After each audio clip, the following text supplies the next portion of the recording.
जय हिंद दोस्तों। मैं हूं मुक्तक सिंह राठौड़ और स्वागत करता हूं आपका आज के इस वीडियो में, जिसके अंदर हम जानेंगे नेशनल कैडेट कोर के बारे में। जी हाँ, नेशनल कैडेट कोर, जिसको एनसीसी के नाम से भी जाना जाता है, भारत में बहुत प्रसिद्ध है। सभी लोग इसके बारे में जानते हैं, लेकिन फिर भी इसको लेके थोड़ा बहुत कंफ्यूजन हो सकता है स्टूडेंट्स को।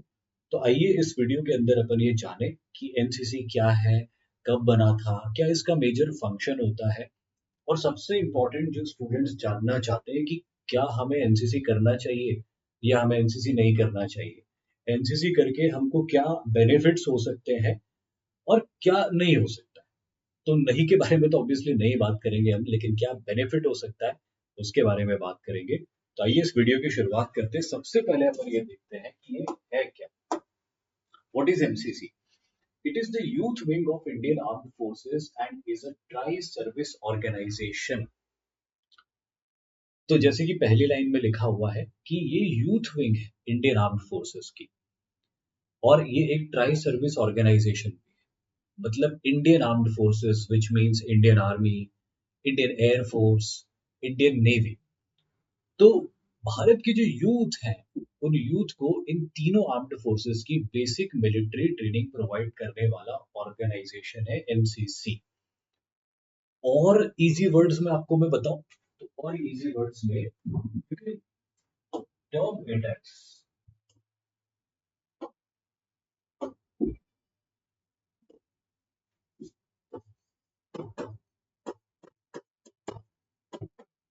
Auxiliary civilian force. ऑक्सिलियरी का मतलब क्या होता है? ऑक्सिलियरी का मतलब होता है सहायक,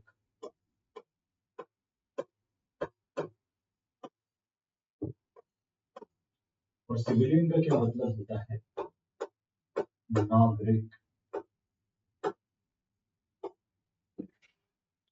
तो एक तो आपकी आर्म्ड फोर्सेस होती, जो वेल ट्रेन्ड होती है, वेल इक्विप्ड होती है, लेकिन there should be a second line of defence. Idea जो आइडिया है, ये आइडिया ऐसे जनरेट हुआ कि there should be a second line of defence.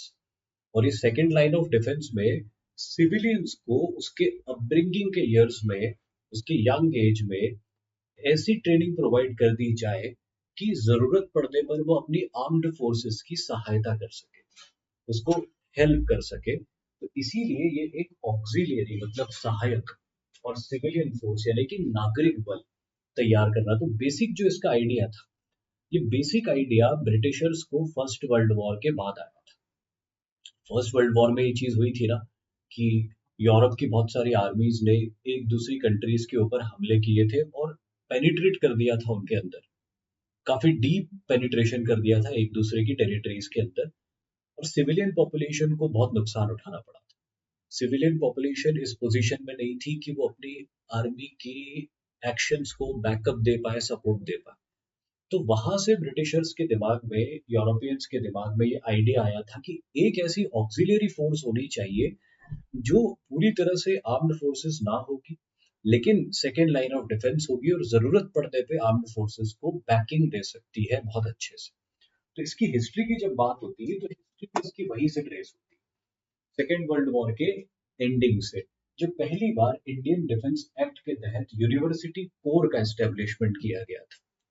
तो ये यूरोप में हुआ था, भारत के अंदर भी हुआ था। फिर 1920 में इसे यूरोपियन या यूनिवर्सिटी ट्रेनिंग कोर के नाम से जाना गया था। फिर 1942 में इसको यूनिवर्सिटी ऑफिसर ट्रेनिंग कोर के नाम से जाना गया। और फिर पोस्ट 1947 जब भारत को आजादी मिली और भारत ने इसको और ज्यादा अच्छे से अपनी जरूरतों के हिसाब से बनाने की कोशिश करी, तो उसके लिए एक कमेटी का गठन किया, हृदयनाथ कुंजरू कमेटी। और इस कमेटी के मेंबर्स ने उस समय दुनिया के अलग अलग हिस्सों में जाके इस तरह की ऑक्सिलियरी सिविलियन फोर्सेस को स्टडी किया, और इस तरह की ऑक्सिलियरी सिविलियन फोर्सेस को स्टडी करके बहुत सारे कंक्लूजन्स निकाल के फाइनली फिर वो एक ड्राफ्ट लेके आए कि भाई हमको अपने एनसीसी को इस तरह से डेवलप करना चाहिए। तो फिर पोस्ट इंडिपेंडेंस उसके अंदर बहुत सारे चेंजेस और बहुत सारे डेवलपमेंट्स होने शुरू हुए। 1949 में गर्ल्स डिवीजन भी फॉर्म हो गया था, और 1952 में ये कंप्लीट इंटर सर्विस ऑर्गेनाइजेशन बन गई थी। पहले इसमें सिर्फ आर्मी विंग को ट्रेनिंग दी जाती थी, बाद में एयर विंग भी इंट्रोड्यूस हुई और नेवल विंग भी। इनफैक्ट पहले नेवल विंग इंट्रोड्यूस हुई थी और बाद में एयर विंग इंट्रोड्यूस हुई थी। तो इस तरह से एक ब्रीफ हिस्ट्री है एनसीसी की कि किस तरह से एनसीसी 1917 में फर्स्ट वर्ल्ड वॉर के बाद में इसका आइडिया डेवलप हुआ यूरोपियन नेशंस में, और अंग्रेजों ने यही आइडिया भारत में भी इम्प्लीमेंट किया और उसी से आगे चल के ग्रेजुअली एनसीसी का फॉर्मेशन होता है। नाउ एनसीसी के अंदर कितने सर्टिफिकेट्स होते हैं उसके बारे में ये इंफॉर्मेशन है। सर्टिफिकेट ए जो कि सबसे फर्स्ट लेवल का certificate taken by junior division और junior wing cadets of the NCC during the class year 8 and 9 and 10. After passing those classes, it cannot be obtained. The candidate must have attended a minimum of 75% of total training period laid down in the syllabus for the first and second years of junior division, junior wing of NCC. The candidate must have attended one annual training camp. तो ये A certificate हासिल करने के criteria है।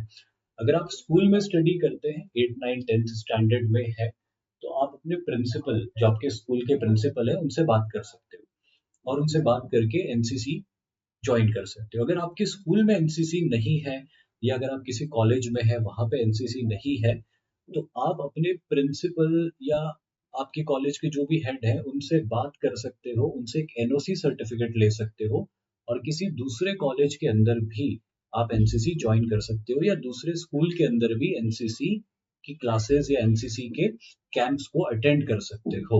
तो उसके लिए आपको आपके प्रिंसिपल एक एनओसी दे देंगे कि हाँ एनसीसी के लिए हम इसको दूसरे स्कूल में जाने दे रहे हैं, कोई प्रॉब्लम नहीं है।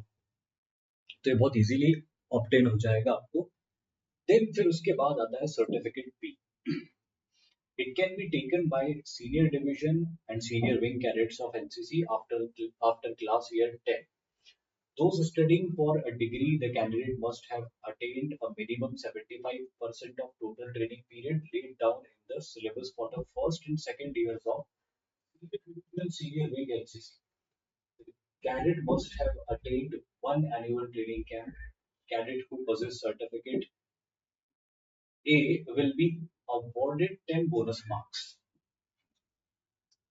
तो ये बी सर्टिफिकेट है जो कि आप क्लास 10 के बाद ले सकते हो या अगर आप कॉलेज के बाद ही पहली बार एनसीसी ज्वाइन कर रहे हो तो जो आपकी ए सर्टिफिकेट के बाद का स्टेज होता है उसके बाद आपका बी सर्टिफिकेट होता है। तो ये वाला जो सर्टिफिकेट होता है इसको हासिल करने के लिए अच्छा दोनों चीजों में दोनों सर्टिफिकेट्स में एक चीज कॉमन आपको दिखाई दे रही है जो तीसरे में भी दिखाई देगी 75% ऑफ अटेंडेंस, ये जरूरी है और एक एनुअल ट्रेनिंग कैंप आपको अटेंड करना भी जरूरी है। और फिर उसके बाद आपकी जो थ्योरेटिकल और प्रैक्टिकल एग्जाम्स होती है जो आपको पढ़ाया जाता है वहां पे वो आपको पास करना पड़ेगा। तो ये सब अगर आप कर लेते हो तो ए और बी सर्टिफिकेट आप हासिल कर सकते हो। Then comes the highest, that is C certificate. It is the highest level certificate for NCC cadets. It can be taken in the third year of training in which third year of degree course. Those who possesses a certificate B can take it in the first year and after their plus two in their first year of the degree. तो एक बड़ी अच्छी चीज है कि अगर आपने school level पे ही बी सर्टिफिकेट तक हासिल कर लिया है तो कॉलेज में जाके आप पहले ईयर में ही सी सर्टिफिकेट के लिए अप्लाई कर सकते हो। फिर the cadet must have attended 2 annual camps. अब यहाँ पे 2 एनुअल ट्रेनिंग कैंप्स हो गए and one of the following: Republic Day Camp Delhi, centrally organized camp, para training camp, attachment training camp with service units, national integration camp, youth exchange program और foreign cruise for only navy wings। तो आपने 2 annual training camp तो करने ही है और उसी के साथ इनमें से कोई एक चीज आपको करनी है। Republic day training camp, centrally organized camp, para training camp, attachment training camp with service unit, training national integration camp, youth exchange program और foreign cruise ये सिर्फ नेवल कैडेट्स के लिए होता है, नेवल विंग के लिए होता है। तो अगर इनमें से आपने एक भी अटेंड किया है 2 एनुअल ट्रेनिंग कैंप के साथ में तो आप सी सर्टिफिकेट के लिए एलिजिबल हो जाते हैं। ये सर्टिफिकेट है लेकिन फिर बात सिर्फ ये नहीं होती कि ले लिया तो सब कुछ कर लिया। सी सर्टिफिकेट में आपको ग्रेड क्या मिल रही है? ग्रेड ए है, ग्रेड बी है या ग्रेड सी है, ये भी इंपॉर्टेंट होता है। क्योंकि अगर आपके 80% से ऊपर का स्कोर होता है तो आपको ग्रेड ए मिलती है। अगर आपका 65% से लेके 80% के बीच का स्कोर होता है तो आपको ग्रेड बी मिलती है। और अगर 65% से नीचे का आपका स्कोर होता है तो आपको ग्रेड सी मिलती है। तो जब आपको सर्टिफिकेट्स मिलते हैं तो ये तो ठीक है, लेवल ऑफ सर्टिफिकेट है, ए बी और C. But what is more important specially for C certificate कि आपकी ग्रेड अच्छी होनी चाहिए, कम से कम बी ग्रेड तो होनी चाहिए। तो आगे कुछ एग्जामिनेशंस के अंदर आपको बेनिफिट मिल सकता है।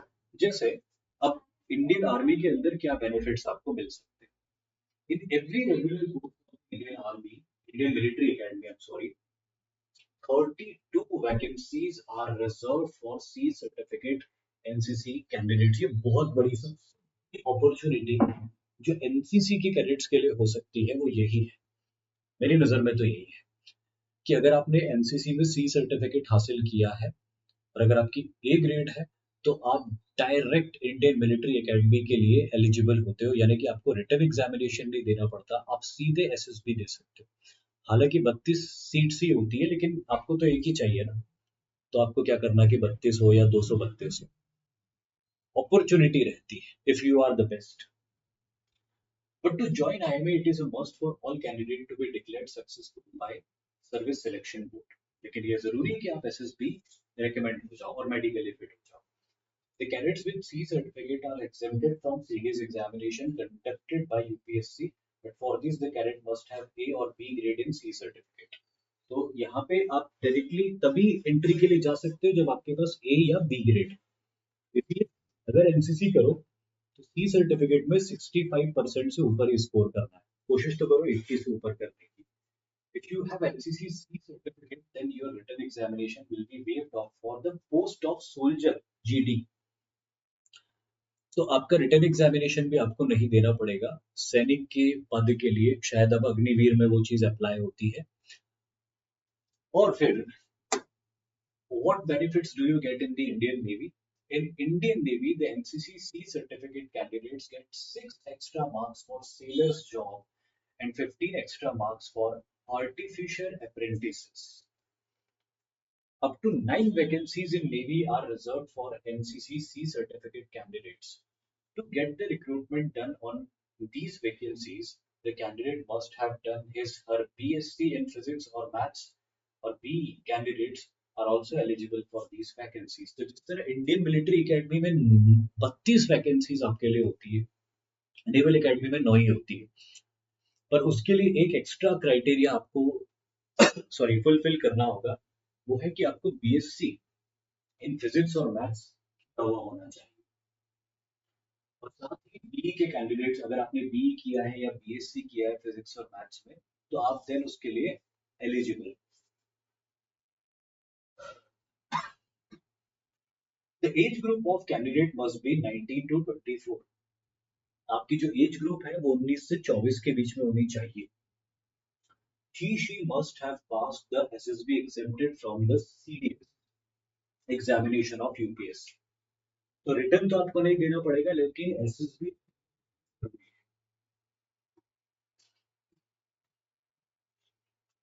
Benefits in the Indian Air Force. In Air Force, the NCC C certified candidates get the advantage of 5 marks. In pilot course, total 10% vacancies are reserved for NCC cadets. तो air force में बहुत advantage नहीं है basically as compare to army, but still there are some seats reserved in air force also.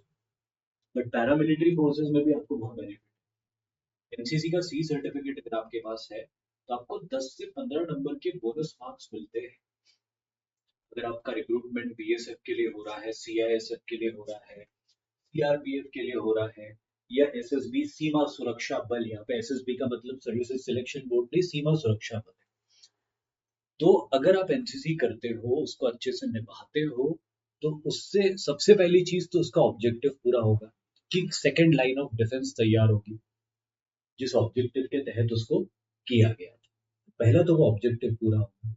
फिर दूसरा आपके interest की बात आती है कि अगर आप किसी और एग्जामिनेशन के अंदर पार्टिसिपेट करना चाहते हो, आर्म्ड फोर्सेस में अपना परमानेंट करियर बनाना चाहते हो, तो भी एग्जाम के अंदर किया गया परफॉर्मेंस आपके लिए बेनिफिशियल साबित हो सकता है।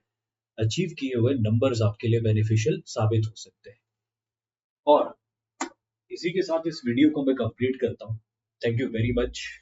जय हिंद।